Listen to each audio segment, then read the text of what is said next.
to another edition of Newspaper Review on Emirate Radio. Emirate Radio is located behind the Federal Ministry of Environment of Ojebarod, Ilorin, Kwara State, Nigeria. And as you know, on Newspaper Review, we bring to you headlines, top stories, and breaking news across various newspapers, making routes across various newspapers. And today we are going to be starting from the Daily Post newspaper this morning. Ministerial appointment: Enugu North begs Tinubu to end years of neglect. Starting journey on the Daily Post newspaper, PDP sink deeper as Tinubu's APC captures South-East, South-South. Moving to the leadership newspaper this morning, SEC promotes financial literacy as life skill for Nigerian youths. Heading to the Punch newspaper, NEMA tax workers on ethics accountability. Stay glued to the leadership newspaper. 19-year-old Covenant University graduate set sight on transforming Africa through technology.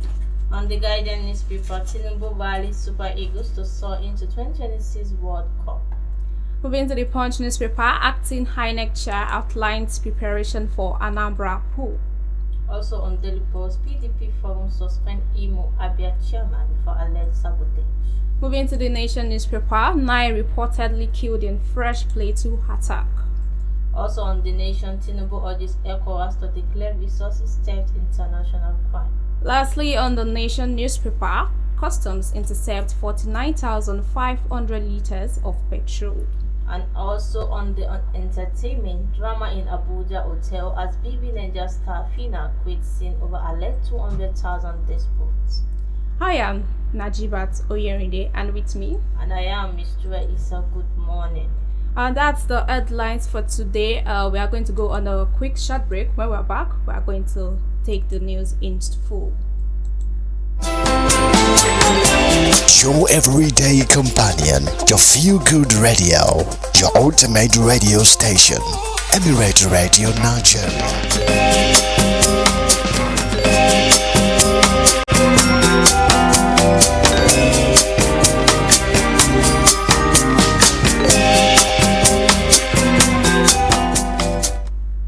Welcome back from that short break, and let's take the news in full. Starting from the Daily Post newspaper, ministerial appointment: Enugu North begs Tinubu to end years of neglect. A group within the All Progressive Congress (APC) in Enugu State, Enugu North APC Frontiers, has pleaded with President Bola Ahmed Tinubu to end age-long injustice against the Enugu North Central Zone. They spoke ahead of Tinubu's replacement of resigned Minister Uche Nnaji.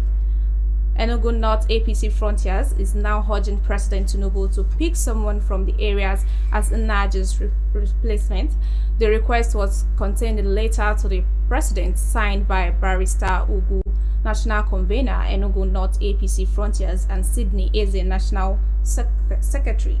The group, which chronicled the various appointments given to the Enugu State, lamented that nobody from Enugu North had been made a minister from 1999 till date. It said the essence of the letter was bring the President's attention to the long cry of the good people of Enugu North Senatorial Zone, consisting of over 52% of the entire population of Enugu State, over the non-appointment of our indigene into the Federal Executive Council since 1999 to date. Since this democratic dispensation, in the data provided by the group, Enugu West has had 4 ministerial slots, Enugu East 3, whereas Enugu North has yet to produce a minister since 1999. The APC group also provided a summary of chairperson and executive position per senatorial zone from 2015 to date, which showed that Enugu West has had 22, Enugu East 10, whereas Enugu North came last with 10. Journey on Daily Post newspaper, PDP sink deeper as Tinubu's APC captures South-East, South-South. The People Democratic Party (PDP) has continued to count its losses following the protracted leadership crisis bedevouring the party since the aftermath of the 2023 general election. The once formidable umbrella is now flying under the weight of defections, protracted crisis, and loss of public confidence. This was as President Bola Tinubu appears to have successfully demolished the long-standing political wars of Nigeria's southeast and south-south regions. The latest injury on the PDP came after the Enugu State Governor, Barrister Peter Mba, formerly dubbed the PDP for the ruling All Progressive Congress (APC). Mba made a declaration during a statewide broadcast to the people of the state, saying the move was necessitated to connect the southeastern state to the central government. Moving to the leadership newspaper, SEC promotes financial literacy as life skill for Nigerian youth. The Security and Exchange Commission has emphasized the importance of financial literacy as a life skill and survival tool in today's complex economy. The Director General of the SEC, Dr. Agama, stated that handing over ceremony of the Review National Universities Commission Curriculum on Securities and Investment Management by the SEC appointed committee of experts in Abuja. Agama said the critical engagement signifies institutional collaborations and a collective resolve to build a foundation for sustainable financial empowerment in Nigeria. The SEC DG disclosed that the collaboration with the National Universities Commission represents a strategic leap forward, a deliberate and forward-looking effort to integrate financial education into Nigeria's national curriculum from the primary through the secondary levels. Beyond impacting knowledge, the SEC board said the effort is about empowerment, about giving young people the confidence to participate productively in financial and capital markets, adding that as the apex regulator of the capital markets, the SEC's dual mandate to protect investors and deepen the markets cannot be achieved in isolation from an informed, financially literate populace. Moving to the Punch newspaper, NEMA tax workers on ethics accountability.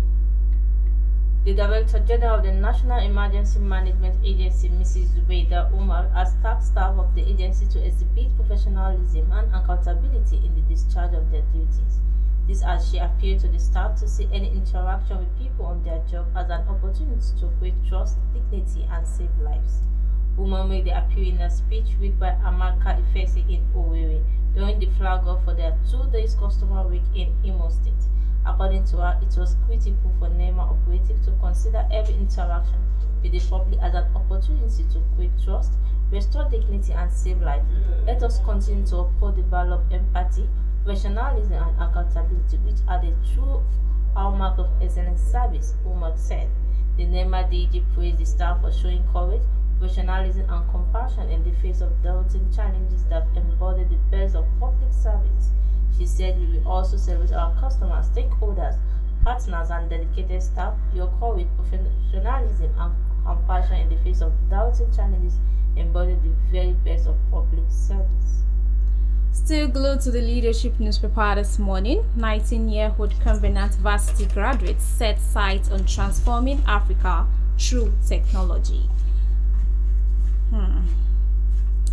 A first-class honor in Management Information System and earning the title of Best Graduating Student in our course, Dimaro envisions the need to close Africa's digital gaps with the use of technology as a tool for Africa's transformative purpose, while revealing that her academic excellence is part of a much larger story that is rooted in purpose, discipline, and a vision to lead digital age to a period of innovation and breakthrough.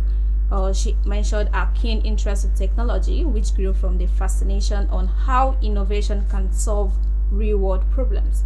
She explained that through her MIS degree, she will explore both technical and business dimension of tech, from artificial intelligence and cybersecurity to project management and e-commerce. She added that management information system will help integrate technology, IT infrastructure, people, and business intelligence to drive decision making, which she found to be incredibly empowering.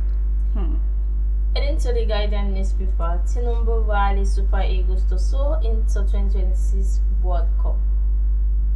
The President Bola Tinubu has congratulated the Super Eagles on their emphatic 4-0 thrashing of the Cheetahs Benin Republic, applauding their determination in keeping Nigeria's World Cup dreams alive. News Bengala that Evaporative Victor Osimhen netted a stunning hat-trick as Nigeria close to victory in Uyo, booking a spot in the African playoff for the 2026 FIFA World Cup. In a statement by its spokesperson, Mr. Bayo Ononuga, Yesterday, Tinubu held the Super Eagle for igniting hope among millions of football-loving Nigerians for their model. The mood across the country reflects a shared belief that Nigeria deserves a place in the 2026 FIFA World Cup, which Canada, Mexico, and the United States will host. As your president, I assure you and the coaching crew of the federal government support as you strive to secure your place at the tournament. Nigerians everywhere believe in you, and I do too.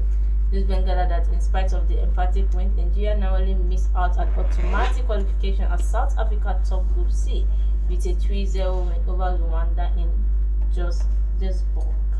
Super Eagles now face the CAF playoff, joining the three best second-place teams across the 9 qualifying groups. What do you say about this?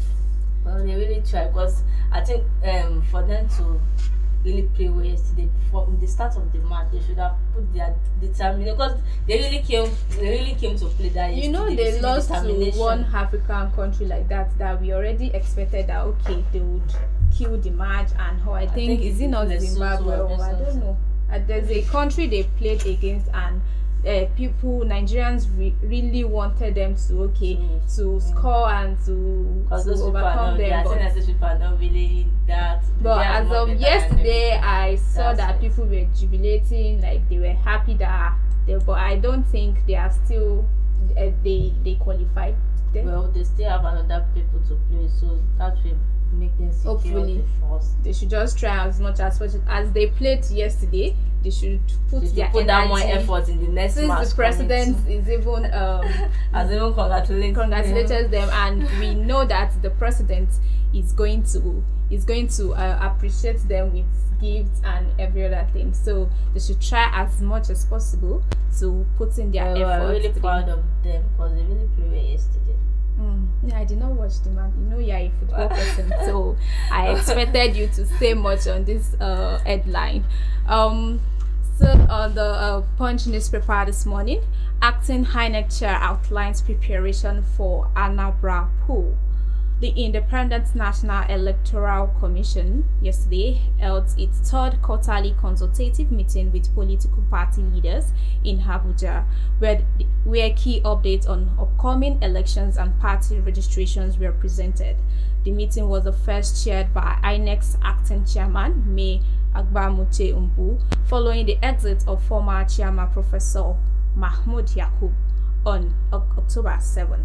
In her opening remarks, the new INEC chairman acknowledged the former chairman's tenure, stating Professor Mahmoud Yakubu gracefully bowed out of the office, leaving behind a legacy of innovation, institutional strength, and integrity.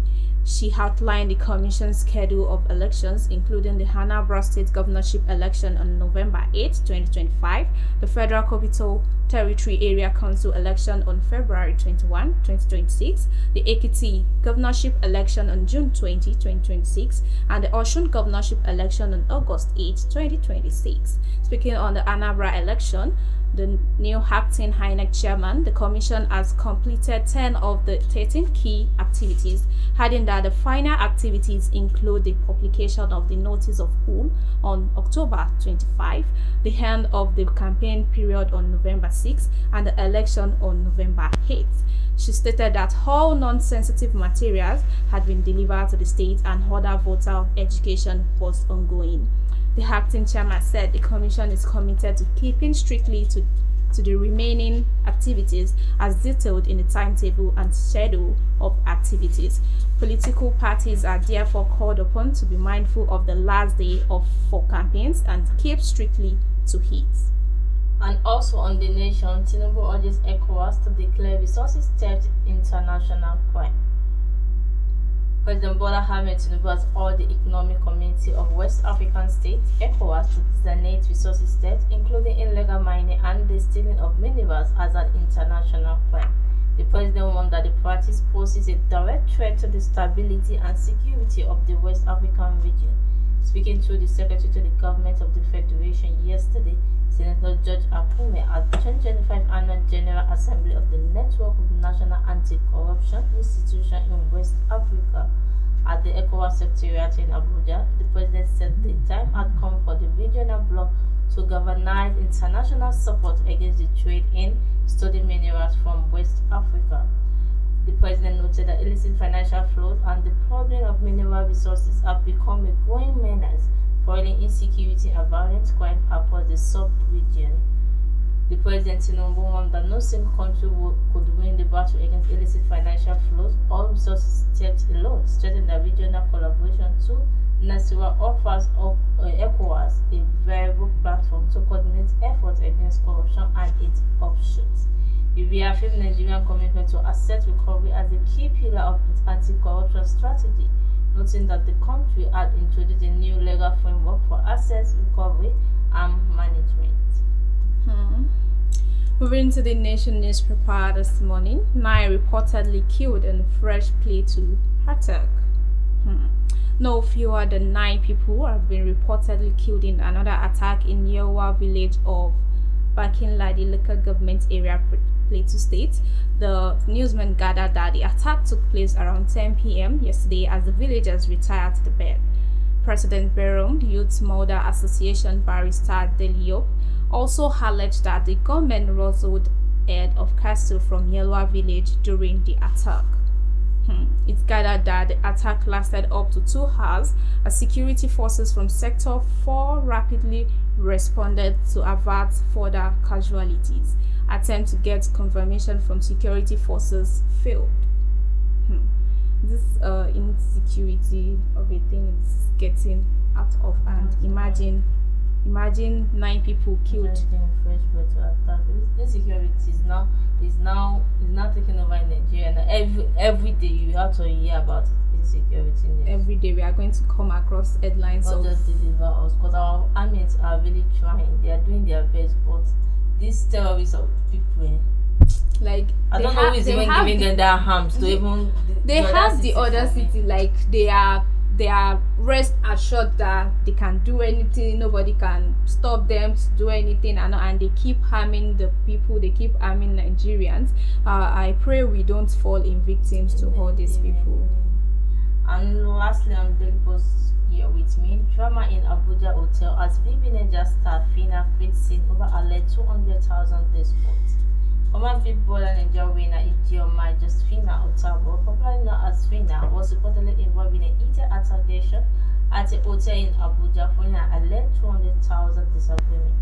According to an eyewitness account, the confrontation began in the early hours of yesterday inside Fina Hotel room in Abuja before spilling into the lobby, attracting the attention of guests and staff. Sources claimed the dispute stemmed from an unsettled financial issue involving 200,000, which quickly escalated into shouting match. The argument reportedly intensified when neither party was willing to back down, leading to pushing and chaos within the hotel premises. Eyewitnesses further alleged that the situation worsened after others connected to the individual involved joined the confrontation, turning the verbal exchange into a physical clash. Security personnel and police officers were eventually called in to restore order using tear gas to disperse the crowd.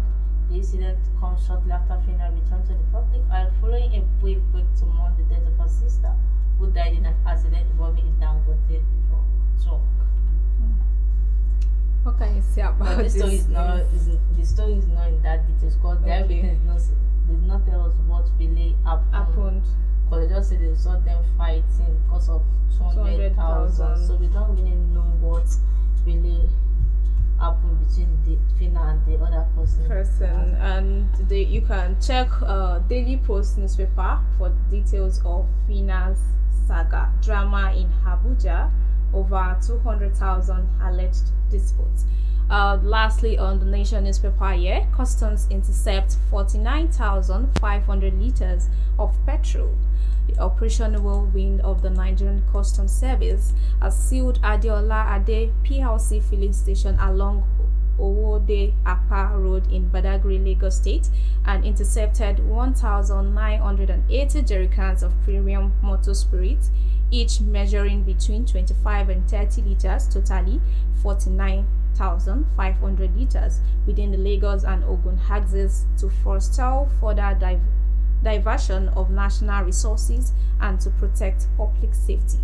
The station staff, it was gathered that They were reportedly caught filling plastic kegs with petrol intended for illegal transport across the border, and a suspect identified as Adeola Ismail was apprehended by customs operatives. The operation was part of the week-long sting by Operation Whirlwind, a customs task force operating in Zone A, which also seized 7 vehicles used as means of conveyance with a duty-paid value of 80,452,000. Wow. Addressing reporters in Lagos yesterday, the National Coordinator of Operation Whirlwind, Assistant Controller General Kola Oladeji, said the seizures were made within the last 7 weeks following sustained surveillance and intelligence gathering operations. Imagine. The successful interception added that forms part of the broader mandate of the Special Task Force to tackle economic sabotage in the downstream oil sector and ensure that petroleum products remain available and affordable to Nigerians. It stated further subsequently investigation traced links to a retail outlet identified as Adeola Ade PLC filling station located along Owode Apa Road in Badagry, Lagos State. Upon inspection, it said they discovered serious infractions bordering on improper handling, storage, and potential illegal sales of PMS in line with existing laws and regulatory procedures. The filling station was immediately sealed to forestall further diversion of national resources and to protect public safety. To get the full story of this news, you can check the Nation newspaper on this news. Customs intercept 49,500 liters of petrol, and you can also check 9 reportedly killed in fresh Plateau attack, same on the Nation newspaper. And that's all we have for you today on the headlines making rounds in various newspapers in Nigeria and across the world. That has the newspaper review on Emirates Radio. I am Najeebat Oyerinde. And I am Misturah Issa. Thanks for listening. Have a nice day.